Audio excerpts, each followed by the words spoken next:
Silakan Yang Muhammad Bakri. Terima kasih Tuan Pengerusi. Tuan Pengerusi, pertama sekali Bakri ingin merujuk kepada butiran 09000 pelbagai suntikan ekuiti. Saya telah memperhatikan bahawa untuk tahun 2020 anggaran dipinda ialah 14.1 juta.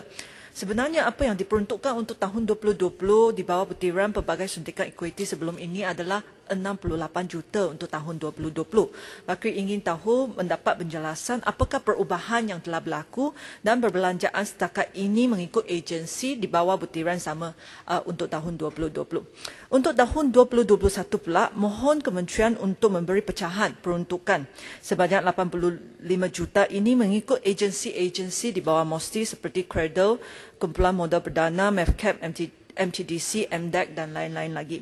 Apakah strategi kementerian untuk mengoptimumkan pembiayaan? Sebelum ini, Mesyuarat Jemaah Menteri pada 21 Ogos 2019 telah meluluskan supaya aktiviti pembiayaan pengkomersialan teknologi akan diuruskan oleh 3 agensi sahaja, khusus kepada pembiayaan melalui geran, equity dan pinjaman. Pembiayaan melalui geran hanya diuruskan oleh Cradle Fund, pembiayaan equity akan dikendalikan oleh MEFCAP melalui struktur Fund of Funds, dan pemberian pinjaman terus dilaksanakan oleh MDV. Adakah dasar ini akan diteruskan? Saya lihat sekarang juga ada MITE, MDEC, MAGIC juga dipindah di bawah MOSTI.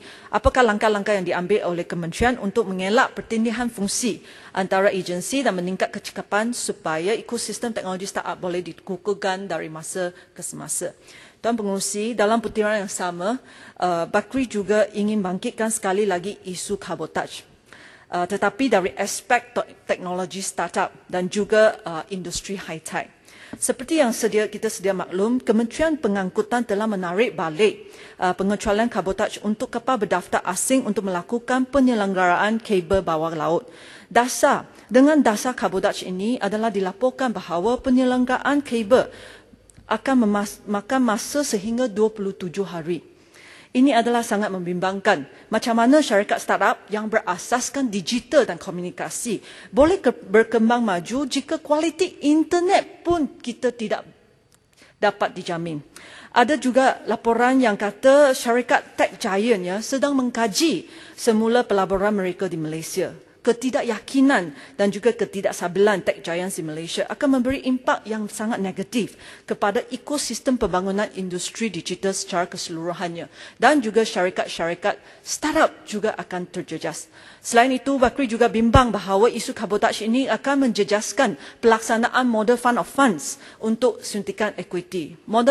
Model fund of funds bertujuan untuk menarik syarikat venture capital swasta yang berpengalaman dan mempunyai supply chain and market network yang besar untuk bersama melabur dan mengurus pelaburan equity kerajaan bagi meningkatkan ROI. Isu kabotaj yang jelas tidak friendly kepada syarikat high technology. Ini akan menghantar isyarat yang sangat-sangat negatif kepada bukan sahaja teknologi startup tetapi juga syarikat venture capital swasta yang kita nak menarik untuk melibatkan diri dengan Fund of Funds yang dimulakan oleh Kerajaan Malaysia. Bakri ingin tahu apakah pandangan dan pendirian kementerian bahawa adakah kementerian MOSTI juga setuju tentang isu kabotaj ini, kerana ini akan memberi implikasi yang sangat negatif. Dan saya nak tahu sekiranya semua isu yang saya bangkitkan sebentar lagi tidak dijawab, harap Menteri boleh jawab isu ini, kerana tadi Menteri Pengangkutan takut nak jawab isu kabotaj ini. Seterusnya, saya juga Datuk Pengerusi, saya juga ingin merujuk kepada butiran 010100 pengurusan AM. Bakri ingin tahu apakah penambahbaikan yang akan dibuat oleh kementerian untuk tahun 2021 bagi meningkat kecekapan dan pencapaian kementerian. Adakah kementerian akan masih menggunakan sistem Intelligent Analysis Evaluation and Real-Time Solutions ataupun iAlerts yang telah pun dilancarkan pada Februari 2020. Ia merupakan sistem atas talian bagi mengurus, memantau dan mengukur prestasi pencapaian inisiatif kementerian dan boleh diakses melalui telefon bimbit oleh para pegawai kementerian untuk meningkat kecekapan pemantauan pelaksanaan inisiatif. Ini sebenarnya adalah inisiatif Datuk KSU. Bakri ingin tahu apakah keberkesanan sistem ini selepas 9 bulan digunakan oleh kementerian dan apakah penambahbaikan yang akan dibuat untuk tahun 2021. Bakri juga ingin merujuk kepada butiran 020400 Pusat Sains Negara. Nampaknya ada penurunan peruntukan 5 juta dan saya ingin tahu apakah penjelasan kerajaan di manakah penurunan ini. Seterusnya butiran 020500 Akademi Sains Malaysia. Bakri ingin tahu apakah perkembangan pelaksanaan iConnect dan juga Malaysia Open Science Platform MOSP yang telah pun dilancarkan oleh ASM pada 7 November 2019. Apakah rancangan untuk tahun 2021? Akhirnya, Bakri juga ingin merujuk kepada butiran 030600 Agensi Angkasa Malaysia.